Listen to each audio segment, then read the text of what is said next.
नमस्कार. प्रेमिलाच रेसिपीमध्ये तुमचं सर्वांचं खूप खूप खूप स्वागत. आपण नेहमी नाश्त्यासाठी पोहे बनवतच असतो, पण त्याच पोह्याचं आज आपल्याला मस्त असं खमंग खुसखुशीत थालीपीठ तयार करायचे. करायला अगदी सोपं, घरातल्या साहित्यातून झटपट तयार होतं. तर असं झटपट तयार होणारं थालीपीठ करण्यासाठी साहित्य काय काय लागणार आहे आणि ते कसं तयार करायचंय हे बघण्यासाठी लगेचच किचनमध्ये जाऊया. जर माझ्या रेसिपीज तुम्हाला बघायला आवडत असतील तर एक लाईक जरूर करा आणि जे कोणी आता माझ्या रेसिपीज नव्याने बघत आहेत त्यांनी माझ्या चॅनेलला जरूर सबस्क्राईब सुद्धा करा. चॅनेलला सबस्क्राईब करण्यासाठी बेल आयकॉन प्रेस करा, म्हणजे माझ्या नवीन रेसिपीचं नोटिफिकेशन तुम्हाला लगेच मिळेल आणि माझी नवीन रेसिपी लगेचच बघता येईल. तर आता वेळ न घालवता आपण आपल्या रेसिपीला लगेचच सुरुवात करूया. आता आपल्याला नाश्त्यासाठी मस्त असं खुसखुशीत पोह्याचं थालीपीठ तयार करायचंय. तर आधी आपण साहित्य काय काय घेतलंय ते बघूया. इथे मी 1.5 कप पोहे घेतलेले, जे आपण पोहे करण्यासाठी वापरतो तेच पोहे मी इथे घेतलेले. अर्धा कप गव्हाचं पीठ घेतलंय, पाव कप बेसनचं पीठ, 2 मध्यम आकाराचे कांदे बारीक चिरून घेतले, थोडीशी कोथिंबीर स्वच्छ धुवून बारीक चिरून घेतले, मीठ घेतलंय चवीनुसार, तीळ 1 चमचा, लसूण पाकळ्या 10-12, 5-6 मिरच्यांचे तुकडे घेतले, थोडासा कढीपत्ता घेतलाय, अर्धा चमचा लाल तिखट, पाव चमचा हळद, अर्धा चमचा जिरे, अर्धा चमचा धने, ओवा पाव चमचा आणि पाव चमचा हिंग घेतलेला आहे. तर सर्वात आधी काय करायचंय ते बघूया. आता सगळ्यात आधी आपल्याला पोहे स्वच्छ धुवून घ्यायचे. आपण सगळे पोहे वाटीमध्ये काढून घेऊया. आता हे पोहे आपण पाणी घालून स्वच्छ धुवून घेऊया. बघा, पोहे मी 2 पाण्याने स्वच्छ धुवून घेतलेले आणि पाणी सगळं निथळून काढलेलं आहे. आता आपल्याला पोह्यांवरती झाकण घालायचंय आणि पोहे आपल्याला भिजण्यासाठी 15 मिनिटांकरता असेच ठेवायचे. पोहे भिजतायत तोपर्यंत आपण मसाला वाटून घेऊया. आता आपण मसाला वाटूया. मी इथे मिक्सरचं भांडं घेतलंय. मिरच्या, कढीपत्ता आणि लसूण घालूया भांड्यामध्ये. धने आणि जिरे सुद्धा घालूया. बिना पाणी घालता हा मसाला आपल्याला छान असा वाटून घ्यायचा आहे. हे बघा, बिना पाणी घालता सगळा मसाला मी असा वाटून घेतलेला आहे. आता 15 मिनिटं झालेले आहेत. पोहे आपले इथे चांगले भिजलेले. आपण हे भिजलेले पोहे परातीमध्ये काढून घेऊया.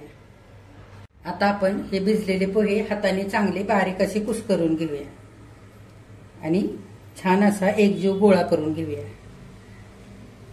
हे बघा, पोहे मी असे छान असे मळून घेतलेत. आता आपण 5 मिनिटं आणखी पोहे चांगले मळून घेऊया, म्हणजे मऊसूद असा छान गोळा आपला इथे तयार होईल. हे बघा, 5 मिनिटं पोहे चांगले मळून मी असा मऊसूद गोळा तयार करून घेतलेला आहे. आता ह्याच्यामध्ये आपल्याला गव्हाचं पीठ घालायचंय, त्याच्यातच बेसनचं पीठ. गव्हाच्या पिठाने छान बाइंडिंग येते थालीपीठाला आणि बेसनच्या पिठाने मस्त खुसखुशीत असे थालीपीठ तयार होतात. आता आपण लाल तिखट आणि हळद घालूया. तुमच्या आवडीप्रमाणे तुम्ही इथे लाल तिखट वापरू शकता. ओवा आणि हिंग पण घालूया. हिंगाने मस्त चव येते थालीपीठाला. पांढरे तीळ घालूया. भरपूर अशी कोथिंबीर सुद्धा घालूया. वाटून घेतलेला सगळा मसाला आपण घालूया. आता बारीक चिरून घेतलेला कांदा घालूया. कांद्याने मस्त अशी चव येते थालीपीठाला, छान लागतात खायला. चवीनुसार मीठ घालूया आणि सगळं आता हाताने एकजीव करून घेऊया.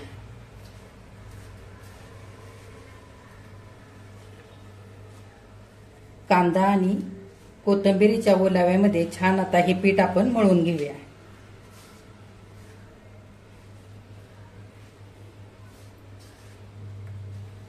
बघा, थालीपीठाचं सगळं मिश्रण मी असं घट्टसर मळून घेतलेलं आहे. हे मिश्रण मळताना जर चांगलं मळलं जात नसेल तर काय करायचं, पाण्यामध्ये थोडासा ओला हात करून घ्यायचा आणि ओल्या हाताने चांगलं हे सगळं मिश्रण एकजीव होईपर्यंत मळून घ्यायचं. आता हे आपण एका वाटीमध्ये काढून ठेवूया. आपण लगेचच थालीपीठ थापायला घेऊया। इथे मी थालीपीठ थापून घेण्यासाठी कॉईल पेपर घेतलेला आहे। ह्या जागी तुम्ही प्लास्टिकचा पेपर घेऊ शकता किंवा सुती कापड सुद्धा घेऊ शकता। आता आपण थोडंसं तेल लावून घेऊया कॉईल पेपरला आणि थोडेसे तीळ घालूया। आता पिठाचा एक गोळा घेऊया आणि थापून घेऊया। तेलाचा किंवा पाण्याचा हात घेऊन चांगलं थालीपीठ थापून घ्यायचं।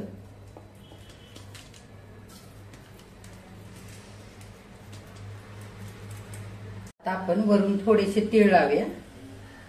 असे तीळ लावले की दिसायला सुद्धा थालीपीठ छान दिसतं आणि खायला सुद्धा अगदी छान लागतं। हाताने थोडेसे तीळ असे दाबून घ्यायचे म्हणजे छान थालीपीठाला चिकटतात। तुमच्या आवडीप्रमाणे तुम्ही लहान किंवा मोठे हे थालीपीठ बनवू शकता। आता आपण छोटे छोटे होल करून घेऊया म्हणजे थालीपीठ चांगलं भाजलं जातं। आता थालीपीठ भाजण्यासाठी तवा मी गॅसवरती ठेवलाय। तव्यावरती आपण थोडंसं तेल घालूया आणि चांगलं पसरवून घेऊया। आता आपण थालीपीठ घालूया भाजण्यासाठी। एक 2-3 सेकंद पेपर असाच ठेवायचा आणि अलगद काढून घ्यायचा।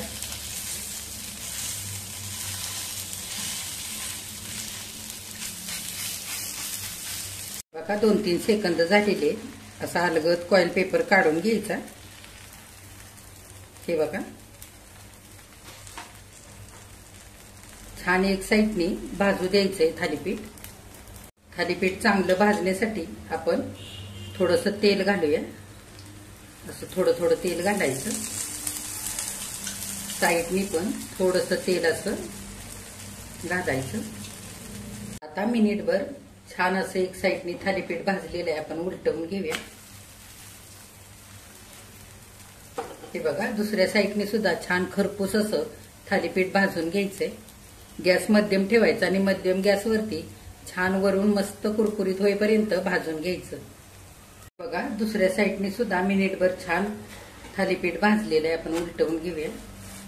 असं सगळ्या साईडने दाबून दाबून एकसारखं थालीपीठ मस्त असं भाजून घ्यायचंय।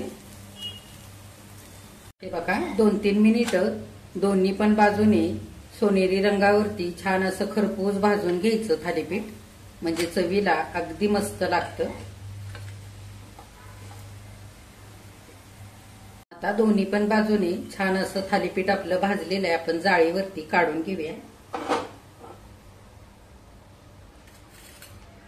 हे बघा आता उरलेली सगळी थालीपीठ ह्याच पद्धतीने आपण करून घेऊया। हे बघा नाश्त्यासाठी पोह्याची थालीपीठ आपली इथे करून तयार झालेली आहेत खाण्यासाठी। थालीपीठ किती छान झालंय बघा। खमंग चवीचं आणि मस्त खुसखुशीत झालेलं आहे।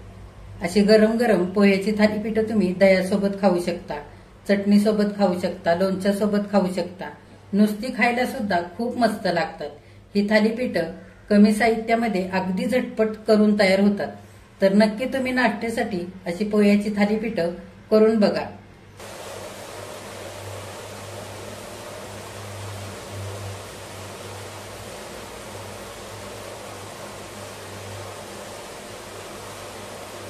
आजची रेसिपी तुम्हाला कशी वाटली ते कमेंट करून जरूर कळवा आणि जे कोणी आता माझ्या रेसिपीज नव्याने बघत आहेत त्यांनी माझ्या चॅनेलला जरूर सबस्क्राईब सुद्धा करा। आजची जर रेसिपी आवडली असेल तर एक लाईक सुद्धा करा।